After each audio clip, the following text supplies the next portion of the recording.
இன்னைக்கான எபிசோட பார்க்கும்போது நம்மள பல பேருக்கு அதிர்ச்சியா தான் இருக்க போகுது. என்ன ப்ரோ சொல்ற அப்படின்ற மாதிரி கேட்டீங்கன்னா, எஸ் அரோராவை தான் முதல்ல சேவ் பண்றாங்க.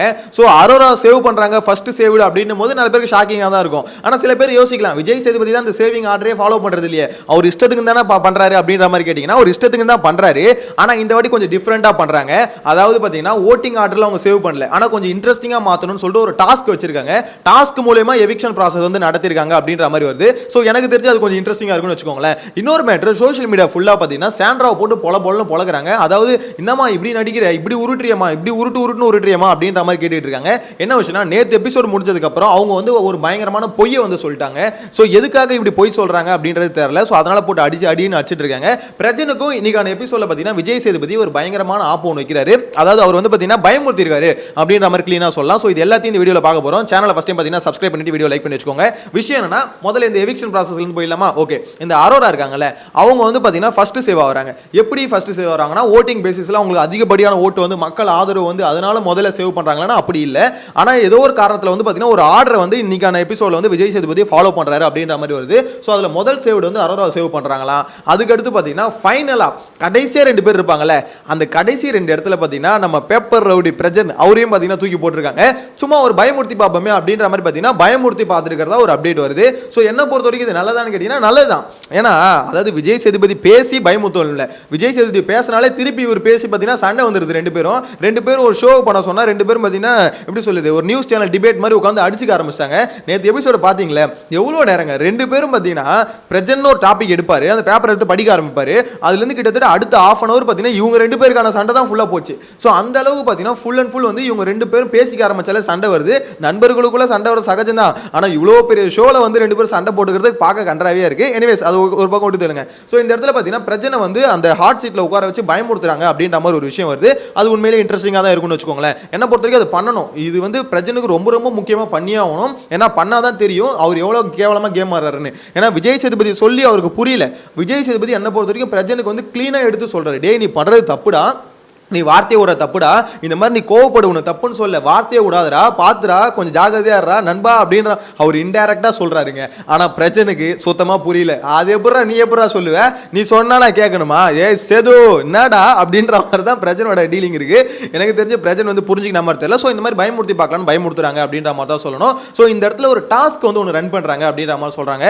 அந்த டாஸ்க் வந்து ரொம்பவே இன்ட்ரெஸ்டிங்கா இருக்கும். எவிக்ஷன் ப்ராசஸ் வந்து கொஞ்சம் டிஃப்ரெண்டா பண்ணிருக்காங்க அப்படின்ற மாதிரி சொல்றாங்க. ஏன்னா ஃபர்ஸ்ட் வந்து பாத்தீங்கன்னா எவிக்ஷன் இல்ல அப்படின்னு சொல்லிட்டு அதுக்கடுத்து ஒரு டாஸ்க் வச்சு அந்த டாஸ்க் மூலமா கெமியை வந்து எவிக் பண்றாங்க அப்படின்ற மாதிரி சொல்றாங்க. எனக்கு தெரிஞ்சு கொஞ்சம் இன்ட்ரெஸ்டிங்கா இருக்கும் அப்படின்ற மாதிரி நான் நம்புறேன். ஏன்னா இந்த ப்ராசஸ் இருக்குல்ல, இந்த ப்ராசஸ் கொஞ்சம் டிஃப்ரெண்டா பண்ணாங்க. இதுக்கு முன்னாடி நம்ம பார்க்காத ஒரு டிஃப்ரெண்டான டாஸ்க் வச்சு கொஞ்சம் சூப்பரா பண்ணிருக்காங்க அப்படின்ற மாதிரி அப்டேட் வருது. ஸோ அதனால இன்னைக்கு எபிசோட்ல கொஞ்சம் எங்கேஜிங்கா இருக்க ஒரு செக்மெண்ட்னா எனக்கு தெரிஞ்சு இந்த டாஸ்க் செக்மெண்ட் தான் அப்படின்ற மாதிரி நான் பிலீவ் பண்றேன். நெக்ஸ்ட் இந்த சாண்ட்ரா மேட்டர். ஆக்சுவலா சாண்ட்ரா இருக்காங்களே, அவங்க வந்து நேற்று எபிசோட் முடிஞ்சதுக்கு அப்புறம் ஒரு இடத்துல உட்காந்து அழுதுருப்பாங்க.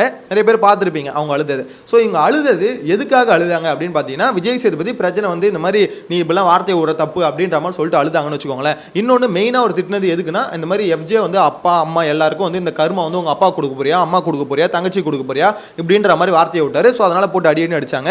என்ன அந்த இடத்துல கொஞ்சம் வேற மாதிரி மீனிங் வந்துருச்சு. பால் ஊற்ற போறது உங்க அப்பாக்கா அம்மாக்கா தங்கச்சிக்கா அப்படின்ற மாதிரி விஜய் சேதுபதி பேசும்போது அப்படிதான் அங்கே தெரிஞ்சுது. ஆனால் அது அப்படி பேசலாம். அவர் வந்து பார்த்தீங்கன்னா கர்மா தான் சொன்னார். இந்த கர்மா உங்க அப்பாக்கா அம்மாக்கா தங்கச்சிக்கா அப்படின்ற மாதிரி சொன்னார். எனிவேஸ் அதுவும் பொழக்கக்கூடிய காரணம் தான் வச்சுக்கோங்களேன். எப்படி இருந்தாலும் எப்படி அப்பா அம்மா ஒரு இன்னொருத்தர அப்பா அம்மா வச்சு அந்த ஷோல வந்து எடுத்து பேச வேண்டிய அவசியமே இல்லை. அவ்வளோ பெரிய பிரச்சனையும் இல்லை. இந்த ஆள் பேசிட்டாருன்னு வச்சுக்கோங்களேன். ஸோ இந்த இடத்துல இதெல்லாம் முடிச்சதுக்கு அப்புறம் உட்காந்து அழுதுட்டு இருக்காங்க சாண்ட்ரா. கமருதீனும் பார்வதியும் சமாதானப்படுத்திட்டு இருக்காங்க. அந்த இடத்துல போயிட்டு பார்த்தீங்கன்னா கமருதீனும் இந்த மாதிரி அக்கா உடுங்கா அழாதீங்க அப்படின்னு நம்ம சொல்லும்போது, இல்லை கம்மு நான் இவர்கிட்ட சொல்லி தான் கூப்பிட்டு வந்தேன், இந்த ஷோவில் வந்து வார்த்தைங்களை வந்து பார்த்து விடணும், நீ வெளியே இருக்க மாதிரி இருக்காது அப்படின்னு நம்ம தெளிவாக சொன்னேன். இருந்தாலும் இந்த மனுஷன் கேட்க மாட்டாரே, மூளை இல்லாமல் இருக்காரு அப்படின்னு நம்ம கிட்டத்தட்ட அந்த மாதிரி பார்த்தீங்கன்னா சொல்லி புலம்பிட்டு இருந்தாங்க. அவங்க புலம்பும் போது இன்னொரு மேட்ரு ஒன்று சொன்னாங்க. அதை தான் இப்போ பொய்ன்னு சொல்லிட்டு எல்லாம் அடிக்கிறாங்க.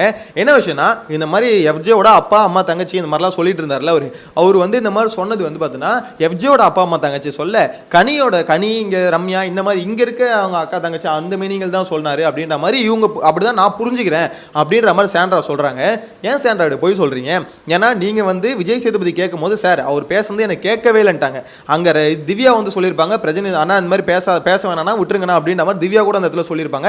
சாண்ட்ரா ஒரு வார்த்தை கூட சொல்லியிருக்கவே மாட்டாங்க. அதே மாதிரி விஜய் சேதுபதி கேட்கும் போது என்ன சொன்னாங்கன்னா இல்ல சார் அவர் பேசினார் ஏதோ, ஆனா என்ன பேசினாரு எனக்கு தெரியல அப்படின்ற மாதிரி பார்த்தீங்கன்னா அவங்க அப்படியே பார்த்தீங்கன்னா மழுப்பிட்டு இருப்பாங்க, சமாளிச்சுட்டு இருப்பாங்க. அது அப்பட்டமான போய் தான். ஏன்னா அவங்க பேசுறது சாண்ட்ரா காதுல கண்டிப்பா விழுந்திருக்கும். ஏங்க அதான் விஜய் சேதுபதி சொன்னார் பக்கத்துலேயே தான் இருந்தீங்க அப்படின்னு கேட்டா இல்ல சார் நான் கவனிக்கல சார் அப்படின்ற மாதிரி சொல்லி சமாளிச்சாங்கன்னு வச்சுக்கோங்களேன். ஸோ அப்படி அப்பனா உங்களுக்கு தெரியாத ஒரு விஷயம் தானே உங்களுக்கு. அப்படி இருக்கும்போது அவங்களுக்கு என்ன பேசுனாங்கன்னே தெரியாது. ஆனா இவங்க என்ன அசியூம் பண்றாங்கன்னா அவர் கனி இந்த மாதிரி ரம்யா இவங்கள தான் மென்ஷன் பண்ணியிருப்பாரு அப்படின்ற மாதிரி அசியூம் பண்ணுறாங்க.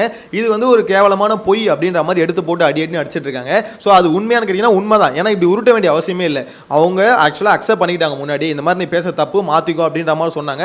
அந்த ஸ்டாண்ட்லேயே நின்றுணும் நீ பேச தப்பு தான் அது எப்படி நீ சொல்லுவ அவங்க அப்பா அம்மா எப்படி பேசுவ அப்படின்ற மாதிரி பார்த்தீங்கன்னா போயிட்டு அவங்கள்ட்ட சாரி கேளு மன்னிப்பு கேளு ஏதோ ஒன்று பண்ணு அப்படின்ற மாதிரி சொல்லி அங்கே அதை முடிக்காம இவங்க அதுக்கு மேலே ஒரு காரணத்தை போட்டு அதை அப்படியே பார்த்தீங்கன்னா எப்படி சொல்றது ஒரு மாதிரி ஸ்வீட் சுகர் கோட் போடணும்னு சொல்லுவாங்களா அந்த மாதிரி பார்த்தீங்கன்னா அவங்க பண்றாங்க. அது வந்து அந்த பிரச்சனை வந்து பார்த்தீங்கன்னா திசை திருப்பறது சொல்லுவாங்க அந்த மாதிரி பண்ணாங்க. அதனால போட்டு அடி அடிக்கிறாங்க. ஆனால் அந்த இடத்துல சாண்ட்ரா அழுது வந்து பார்த்தீங்கன்னா நடிப்பு நிறைய பேர் சொல்றாங்க. எனக்கு அது நடிப்பு மாதிரி தெரியல. அவங்கள பொறுத்தவரைக்கும் எப்படின்னா ஓகே நம்ம வந்து இந்த மாதிரி ஒரு ஷோக்கு வந்துட்டோம் வந்து இந்த மாதிரிலாம் பார்த்தீங்கன்னா அசிங்கப்பட்டுக்கிறோம் நம்ம குழந்தைங்கலாம் வெளியே இருக்குது. ஸோ அந்த ஒரு பயம் இருக்குது. அந்த பயம் இப்போ தான் அவங்களுக்கு வந்திருக்கு.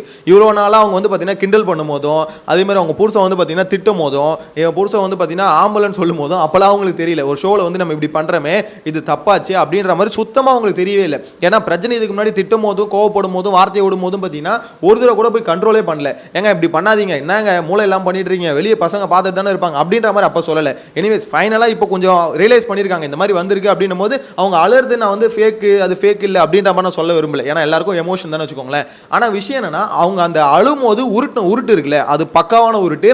அந்த மாதிரி ஒரு உருட்டு தேவையே இல்லை. ஒரு இஷ்யூவை நீங்கள் அக்செப்ட் பண்ணிக்கிட்டீங்கன்னா அதுலேருந்து அப்படியே போயிடணும். அதுக்கு மேலே பார்த்தீங்கன்னா அங்கே கனியை சொன்னாங்க ரம்யாவை சொன்னாங்கன்னா அதுவும் தப்பு தானே. அந்த கர்மா வந்து கனிக்கு தான் போகும் அந்த கர்மா வந்து ரம்யாவுக்கு தான் போகும் அப்படின்னு சொன்னால் அது மட்டும் எப்படி அக்செப்டபிள் ஆகும்? ஆக்சுவலாக நீங்கள் ஒரு விஷயத்தை சமாளிக்கிறீங்கன்னா அது ஒரு நியாயமான விஷயத்தை வச்சு சமாளிக்கலாம். இதுவுமே அநியாயம் தானே. கனியாக இருந்தால் அப்போ அவங்களுக்கு என்ன வேணா இப்படி வேணா பேசிக்கலாமா இங்கே ரம்யா இருந்தால் இப்படி வேணா பேசிக்கலாமா அப்படின்றது தானே இருக்குது. எனக்கு தெரிஞ்சு வரக்கூடிய நாட்களில் பாருங்களேன் எஃப்ஜேக்கும் இங்கே பிரஜனுக்கும் பயங்கரமாக முட்டும் அப்படின்றது மட்டும் தெரிஞ்சு போச்சு. ஏன்னா இந்த இஷ்யூலாம் அட்ரஸ் பண்ணதுக்கு அப்புறமும் பிரஜன் வந்து பார்த்தீங்கன்னா மாறல. வியானா போய் கேட்கும் போதும் அதே ஆட்டிடியூட்ல தான் அவர் பேசுறாரு. இப்படி தான் நான் போய் நாமினேஷனில் குத்துறது தான் குத்திக்கும்.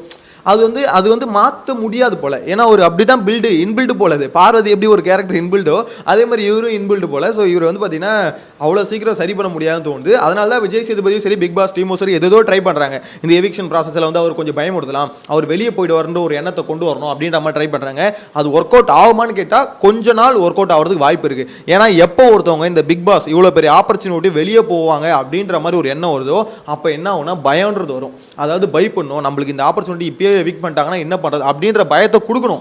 கொடுத்தா தான் பிரஜன் மாதிரி ஆளுங்களை வந்து இது பண்ண முடியும். ஏன்னா விஜய் சேதுபதியால் பிரஜனை வந்து கண்ட்ரோல் பண்ண முடியலை. அதை நம்ம ஒத்துக்கிட்டு தான் ஆகணும். ஏன்னா நேற்று எபிசோட்லேயே பார்த்தாச்சு இவங்க ரெண்டு பேருக்குள்ள கான்வர்சேஷன் எப்படி போகுது. அவர் கோட்டை தூக்கி போட்டு பார்த்தீங்கன்னா மாஸ்க் கம்பர்னு படம் கோட்டை தூக்கி போட்டுன்னு எப்பா சாமி உட்றா அவங்ககிட்ட அவர் போனது எனக்கு என்னமோ அப்படி தான் தெரியுது. அவர் போனது வந்து எப்பா சாமி என்ன உட்றா உங்ககிட்ட பேச முடியலடா அப்படின்ற மாதிரி தான் ஓடினாரு.